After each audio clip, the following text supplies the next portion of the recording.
Let's continue with Confucius's Analects. Is the Analects considered Dharma? In a broad sense, one could say it is. In a strict sense, it is not. One might even call it a non-Buddhist teaching. Just kidding, we can't really say that.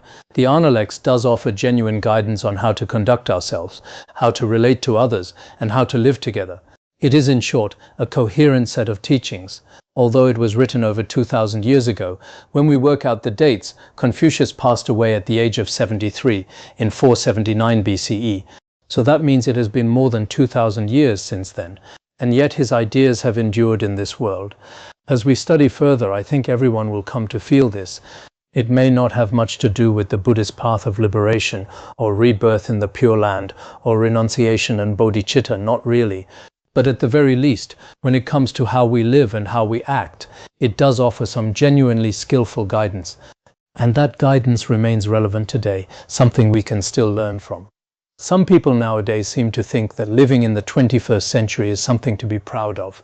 You hear it all the time, humanity has reached the 21st century, but honestly the 21st century hasn't been a particularly successful one. People's inner lives, their unhappiness, their suffering. The reason is simple, because we live in this world, most people believe that happiness is the one thing they're chasing. But if people's sense of happiness, that well-being index, keeps falling, then the 21st century is just a number, nothing so impressive about it. So when we look at things today, we find that some of the ancients' ideas carry real depth, a spaciousness of mind that we rarely find today. So in the process of studying, when we genuinely benefit from something, it might be a single sentence or a book or a single class, something truly valuable. And it doesn't have to come from the highest teachings of the Dharma, like Dzogchen or Mahamudra, not necessarily, even small everyday words from this world, or from people we often encounter, non-Buddhists, non-practitioners, or just very ordinary people in the world. Through their words and their actions, we can receive tremendous benefit. We can be inspired and moved in our hearts. So sometimes in practice, we don't need to go chasing some profound and mysterious pith instruction. Many people these days go chasing pith instructions everywhere, without really understanding what a pith instruction actually is. For instance, they might think of Dzogchen instructions, but everything taught within Dzogchen, they don't consider that to be a pith instruction. What they call a pith instruction is someone quietly whispering a single line in their ear. That's what they think a pith instruction is. That, in fact, is a sign of not truly understanding the Dharma, not truly familiar with its teachings. It reflects a certain kind of attitude, because true pith instructions can in fact be found even in worldly teachings. They are available there too. So the teachings of Confucius, in one sense, they don't have a direct connection to liberation, so studying them isn't strictly necessary. But from another angle, especially looking ahead, if things continue as they are now, with these various restrictions on Buddhism, then classical Chinese learning may in certain places prove to be a very good means of practice and learning. Because when studying these texts, no matter where you are, there are likely to be fewer restrictions. But if you want to teach it, you have to understand it yourself. That's essential. So for those of us here, what the future holds isn't entirely clear. But if things in every direction remain in the same state as they are now, then perhaps the teachings of Confucius could become a skillful means for sharing the Dharma and benefiting beings in the future. You could teach classical texts on the surface, and while doing so you could also weave in the things you truly wish to share. For example, in many schools there is now a rather extreme tendency, even a classic text like the Standards for Students, a traditional children's moral primer, is no longer permitted in schools.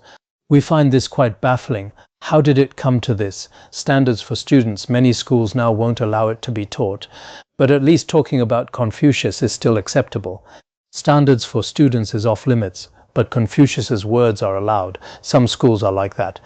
So if one can teach the Analects while doing so, one could also bring in guidance on how to live and how to act. That can be woven in as well.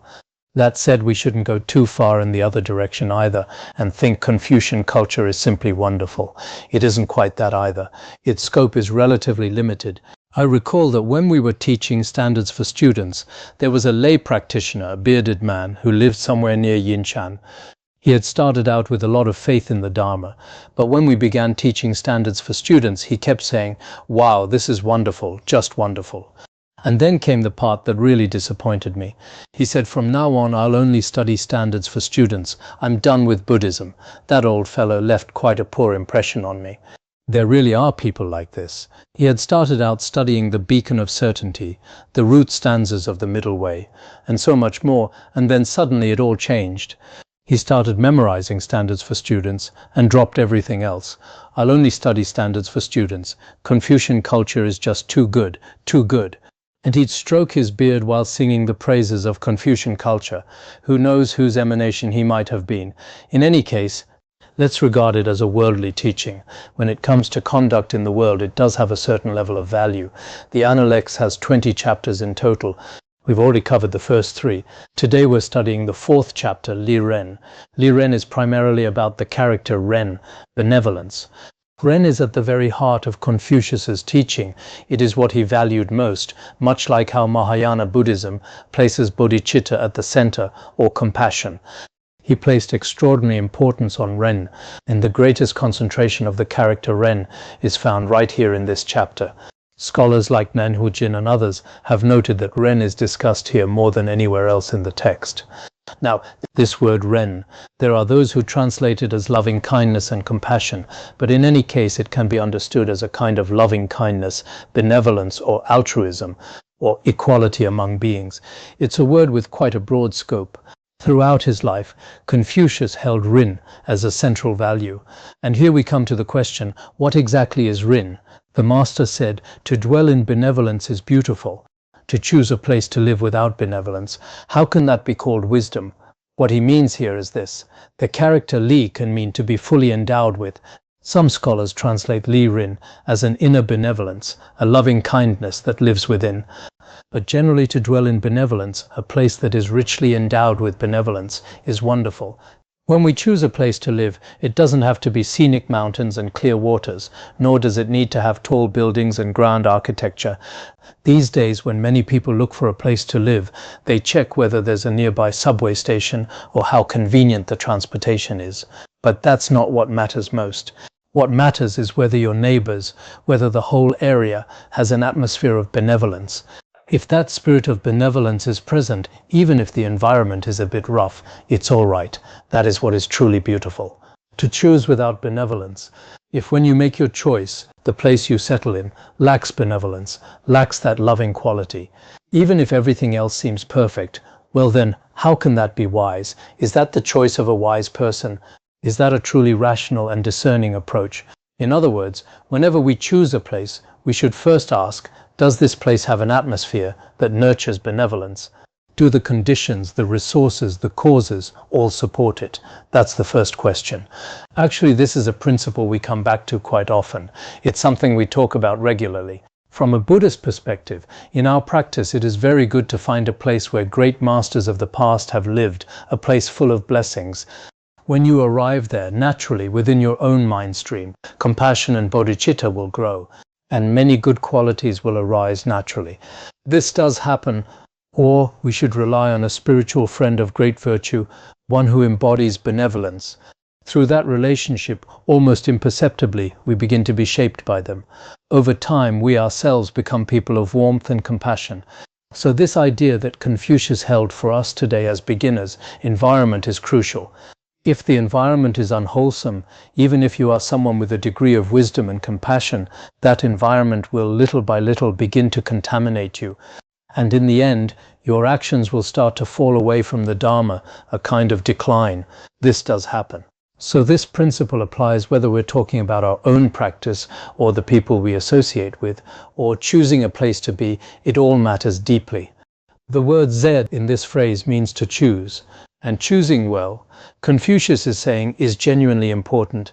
In life, choosing a Dharma center, choosing a school, choosing a spiritual teacher, choosing where to live. There are so many choices in life that aren't easy to make. Some people these days find even small choices difficult. Every morning they wake up and think, what should I wear today? White or black? If the trousers are white, there are so many combinations to consider. White, black, what goes with what? That's quite a dilemma. But those are small choices. The big choices, those are truly significant in life as well. A person of discernment chooses a good Dharma center, a good teacher, and good Dharma friends. These things matter enormously. If one doesn't choose well, generally speaking, even a third Bhumi Bodhisattva, according to some scriptures, can be influenced to some degree by their environment. And in Confucius's time, there was a text called the Kongzi Jiayu, the family sayings of Confucius. In this text, the idea is that living with virtuous people is like entering a room filled with orchids. Over time, the fragrance quietly transforms you from within, until you no longer even notice the scent.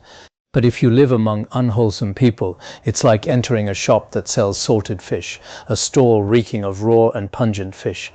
After a while, that foul smell is no longer something you even notice. You've been absorbed into it. This is simply how our senses work. When you first arrive somewhere, the flowers smell wonderful, but slowly as you stay, you've already adapted to that environment. If you go somewhere with a terrible smell, after a while you adapt to that too. Some people live right next to a toilet, and when someone asks, "Doesn't it smell terrible?" they say, "Not at all. It smells just fine where I live now." So if you spend time around someone unwholesome, at first their behavior might strike you as wrong, but gradually you start to be absorbed into their ways. Little by little you are shaped and absorbed by them. This happens quite often. If we place ourselves in a wholesome environment, you might feel its power especially strongly at first, but gradually over time, it's like a piece of wood placed in the Malaya Mountains, just resting there. It slowly takes on that fragrance too. So in this world, environment and the people around us truly matter. Seek out friends of virtue, part ways with those who lack integrity. As the Mingshenji, the collection of sayings from the wise, also puts it, in just the same way. We should seek out friends of genuine virtue and keep our distance from those who lead us astray. For any person, this is genuinely important. Not just for ordinary beginners like us. Even those who are quite extraordinary are deeply influenced by the people around them. The effect can be tremendous. The people nearby, the things they say, the subtle ways they seep in, all of this has a significant effect. So the great masters of the past also placed great importance on their environment and the people they kept company with. So let us also look honestly at ourselves. Are we people of wisdom or people without it? In the past, there was a story we've mentioned before, Mencios's mother moving 3 times for the sake of her son's upbringing. Environment is that important, but some people today would add something else. Beyond our physical environment and the people around us, in this age of the internet, what we choose to consume, the information we're drawn to, may matter even more. This too has a profound impact. If you regularly read good books, listen to good teachings, nourishing your body, speech, and mind with knowledge that truly means something, then the information that comes your way, what the world keeps offering you, will tend to reflect that back. Day by day, you begin to cultivate your mind in the direction of what is wholesome. But if every day you consume something else, as we discussed yesterday, junk information, junk knowledge, or what you might call junk food for the mind, listening to worthless audio content, then over time your body and mind will gradually be polluted by it. So in the age we live in, on one hand, the people around us and the environment we're in matter enormously. This is what the ancients taught.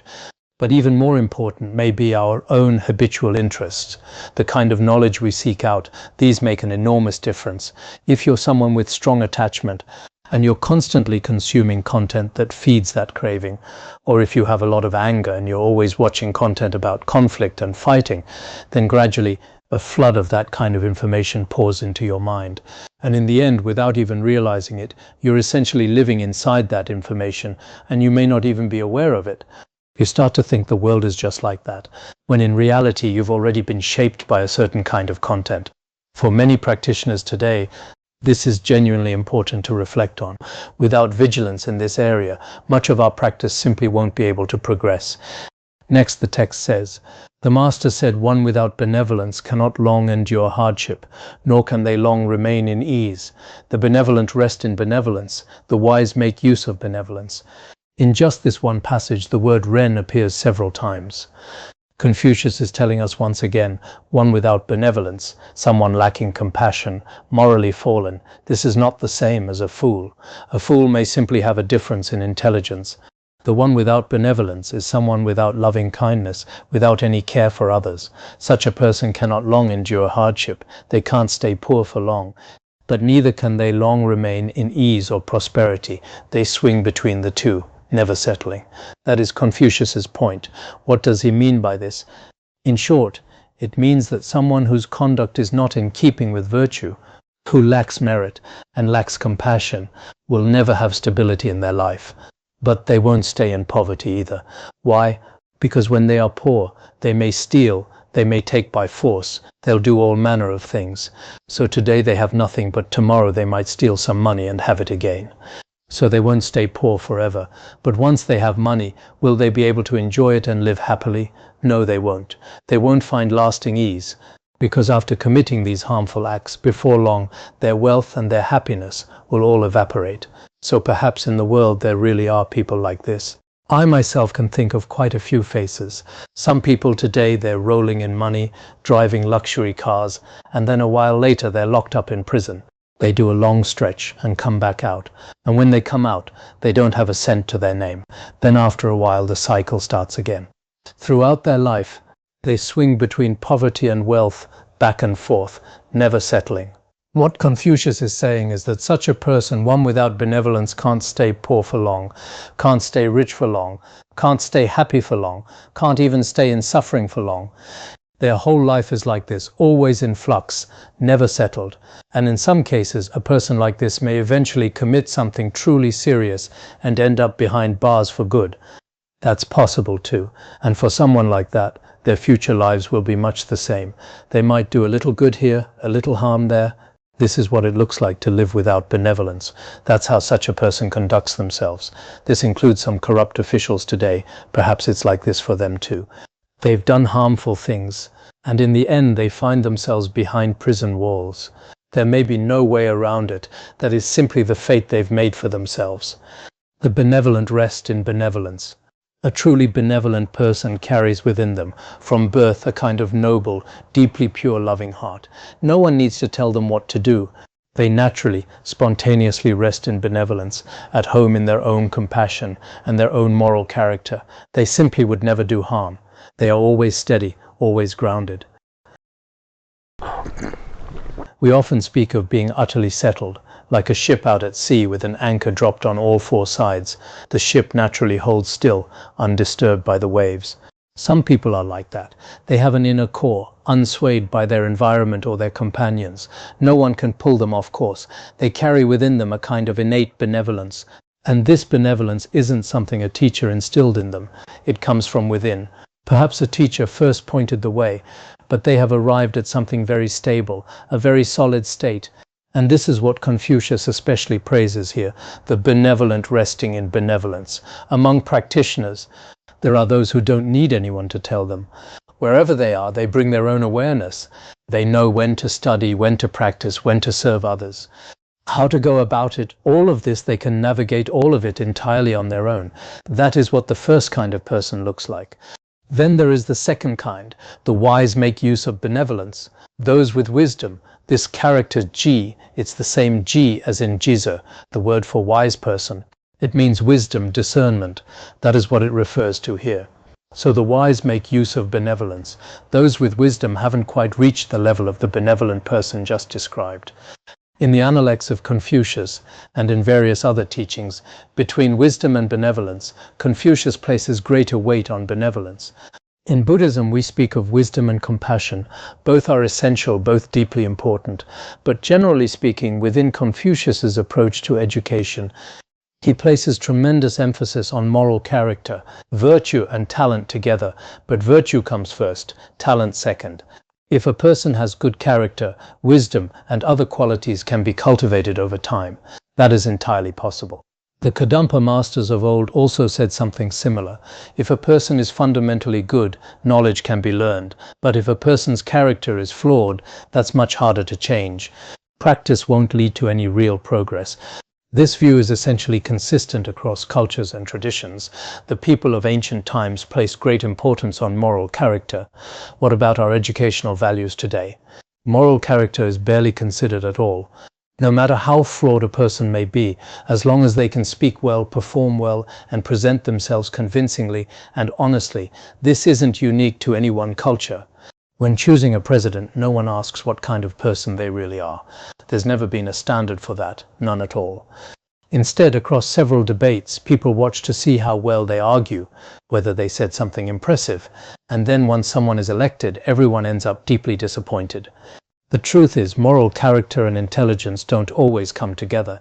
Some people have strong character but aren't especially sharp. Others are highly intelligent but morally quite corrupt. These distinctions are real. So Confucius felt that the benevolent resting in benevolence, this is what truly matters. And for the wise, if they understand the importance of benevolence, then through various means they can arrive at this quality of caring for others. They can get there through study, through seeking, through inquiry, arriving by that route. That is the second kind of person. In Confucius's eyes, the highest is one who is fully endowed with benevolence, and then the person of wisdom. Now, regarding those without benevolence, on this point I notice that Qian Mu, in his commentary, takes a more humanistic view. He says there is hope for every person, even if for now they lack benevolence, there is still an opportunity for them. Of course, scholars may hold differing views on this. Some feel that certain people are simply deeply corrupt. Luke Xun, for instance, took a very firm position on those he considered bad people. Within a people, if someone is truly bad, they are bad through and through. They are the rot within a people. If you want to corrupt an entire people, all you need to do is cultivate within them a spirit of self-interest. And those consumed by self-interest will corrode the moral fabric of an entire society. If everyone lives only for themselves, in the end that society will collapse from within. Everything falls apart. And this is true, isn't it? In a single family, one truly harmful person can destroy the whole household. In a team, one bad actor can bring the whole group down. And at the scale of a nation or a region, if such a person holds influence, whether in the economy, in ethics, or in education, the consequences ripple through everything. So among the ancient thinkers, some held the view that even if you are doing harm right now, you are not beyond redemption. You can change slowly and gradually, and if you do turn around, you may yet become someone good. But others held the view that bad is bad. And with such a person, it's truly important to be discerning, otherwise your whole being, your practice, your clarity can be corrupted by them. And you'll find yourself in a very sorry state. There's no way around it. So the main point here is that in Confucius's eyes, the person is what matters most. And that's true, isn't it? A truly benevolent person, one with altruism, with compassion, extends that care not only to themselves, but most importantly, to all living beings. Of course, Confucian thought doesn't quite extend to all sentient beings. It reaches as far as people, family, and perhaps the people of a nation. The scope is limited to that. But if we were to add just a touch of Mahayana Buddhist perspective and read it through that lens, that would be quite enriching. Next we come to the Master said, only the benevolent can truly love others and truly dislike others. Confucius goes on to say, only a truly benevolent person can genuinely love others and genuinely dislike others. Now this may seem straightforward at first glance, but the meaning is actually not so simple. What it means is that a person of benevolence can love good people in a truly discerning way and can genuinely, honestly dislike those who do harm. This might seem obvious at first, but it actually carries considerable depth. For instance, if I am a person of benevolence, it's not that I call good those who are good to me. A truly benevolent person looks at society, at humanity. If someone is truly a good person, I call them good. Conversely, if I am a person of benevolence and someone treats me well, but that person causes harm to society or is deeply corrupt in character, I still find that person objectionable. I cannot simply overlook it. So a person of benevolence makes their assessments of those around them, who is good, who is harmful, with real clarity. Most of us, however, aren't like this. For example, if someone is kind to me, I like them and think they're a good person. This is a good person. They praise me, flatter me, offer me things, even if that person is actually quite harmful. In my eyes, my measure of a good person becomes someone who is good to me, or good to a select few. By that measure, I decide they're a good person. And for someone harmful, if they're not good to me, I label them a bad person. Or if they're unkind to my family or my friends, I call them bad. But according to Confucius, What does it really mean to be good or bad? A benevolent person truly loves the good and truly rejects the harmful.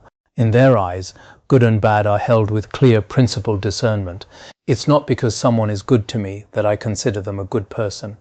For most ordinary people, this confusion is easy to fall into. Some of us, for example, just because someone nearby treats us kindly, even if that person has many faults, we regard them as a good person, rely on them, praise them, and in the end we ourselves receive a great deal of blame and criticism. This person was not actually good, but they treated us well, and so in our judgment we concluded they were good. That is a very poor kind of discernment.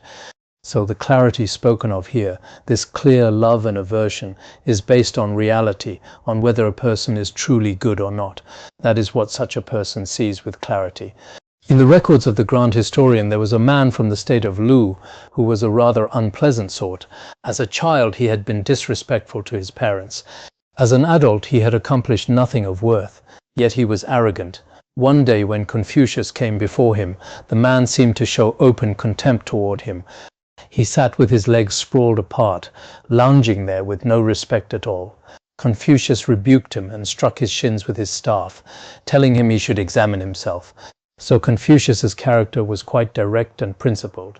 There was also another person whom Confucius had never actually met, yet Confucius would praise him behind his back and speak of him with great warmth. So looking at Confucius's life as a whole, as many later scholars have noted, Confucius himself was a person of deep principle. It wasn't that if someone was pleasant to him in person, he would immediately appoint them to an official position or bring them into his inner circle. He was not like that.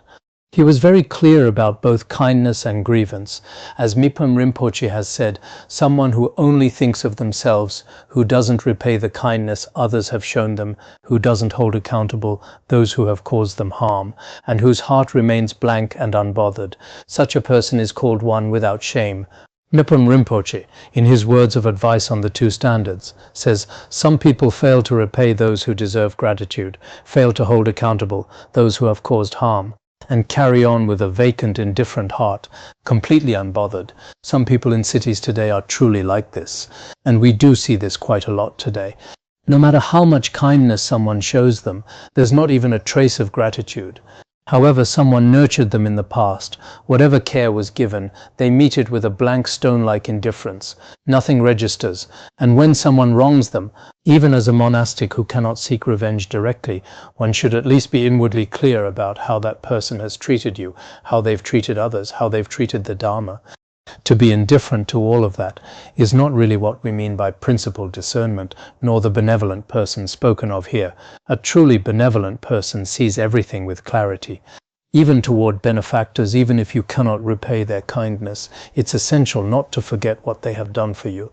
And toward those who have repeatedly harmed you, you should also know what kind of person they truly are and stay aware of their conduct.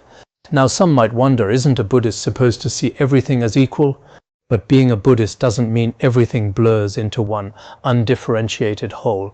At the level of ultimate truth or true nature, yes, there are no conceptual elaborations, but at the level of conventional reality and appearances, things must be seen with clarity. This is essential. Otherwise there is a Chinese saying, numb and unfeeling, completely without sensation, as if already anesthetized without any benevolence or warmth. No matter how kindly someone treats you, you feel nothing. No matter how badly they treat you, you feel nothing either. Such a person has lost the essential qualities of being human. So the ancients were genuinely very clear about these distinctions. The ancients tended to be like this, but some people today, after taking up Buddhist practice, seem to have lost all sense of discernment. Everything is hazy and vague. They drift through life in a kind of stupor.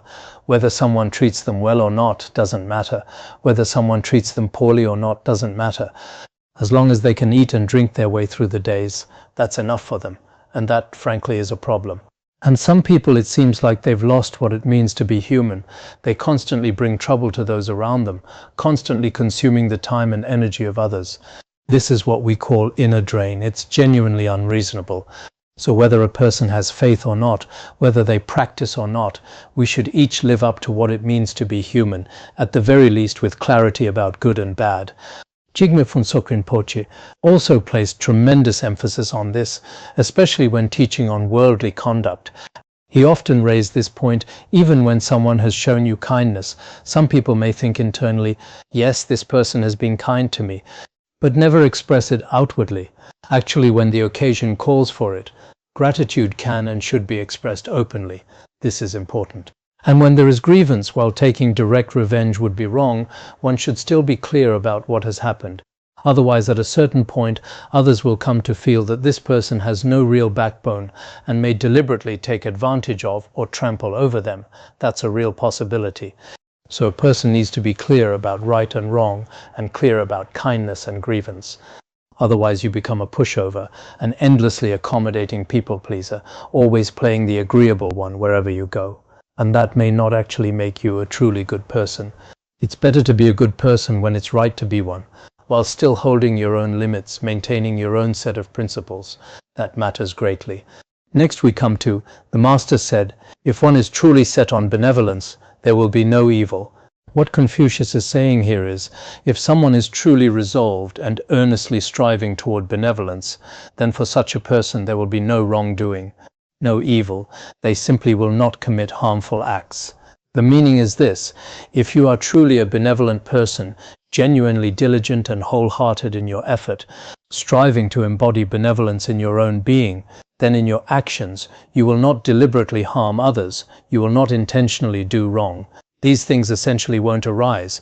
As we often say, if in your mind stream there is genuine bodhicitta, genuine compassion, then in that case, deliberately harming beings or disregarding the principles of cause and effect is simply not something that can happen. It's essentially impossible.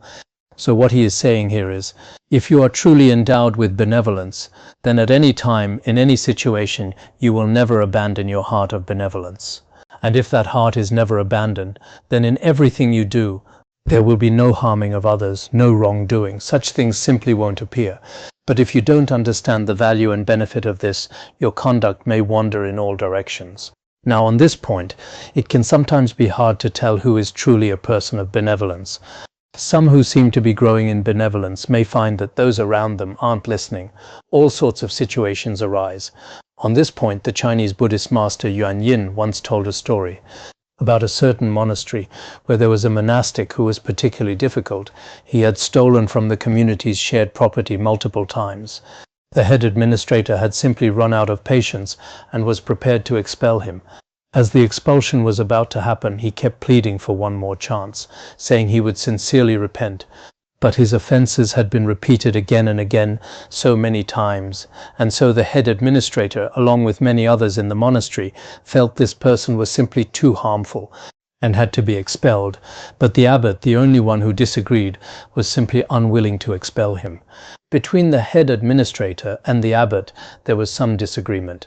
Everyone felt the person was so problematic that the monastery absolutely had to let him go, but the abbot said he cannot be expelled. So the head administrator and the others said, if this person is not expelled, we have no other option, we will all leave. And the old monk, the abbot, simply agreed, very well, you may go. Just leave this one person, the difficult one, with me. Those of you who oversee others should think about this carefully. What do you make of a choice like that? The difficult one was to stay, and the abbot was fine with that. Yes, the one who had been stealing would remain, and everyone else could leave if they wished. In the end, they didn't leave. They said, if we are to leave, give us a reason. Do you really think among all of us here, none of us is worth more than him? Why would you keep someone so troublesome? The old monk replied, all of you are capable, far better than he is. Precisely because you are capable, if you go out into the world, each of you has the ability to live and to practice. There won't be any problem for any of you. But this person is extremely lacking. If he were to leave, his only path would be downfall. Beyond that, he has neither the means to sustain himself, nor the capacity to practice. So I am keeping him here. The rest of you are free to go. Hearing this, that difficult person felt overwhelmed with shame. From that day on, he turned himself around and never did harm again. From the perspective of the head administrator and the others, his stealing had been a serious breach. His precepts were broken, and in an academy setting, he might not have been able to stay. But this story seems to illustrate that even someone who seems deeply flawed on the surface, truly harmful in their behavior, may in the end still have some seed of benevolence within them, or may genuinely turn over a new leaf and start fresh. If that happens, perhaps there is still a chance for them to find their way back.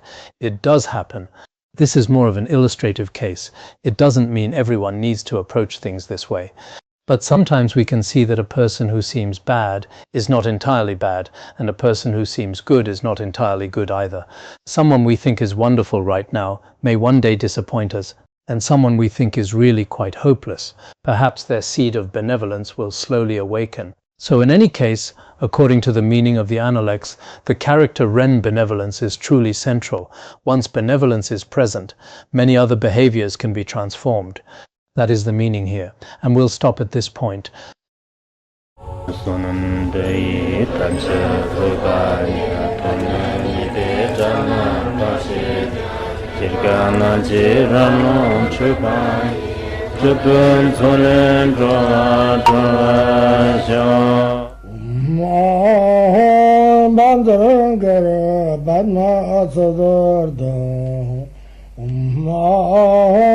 Bandara Padma Sada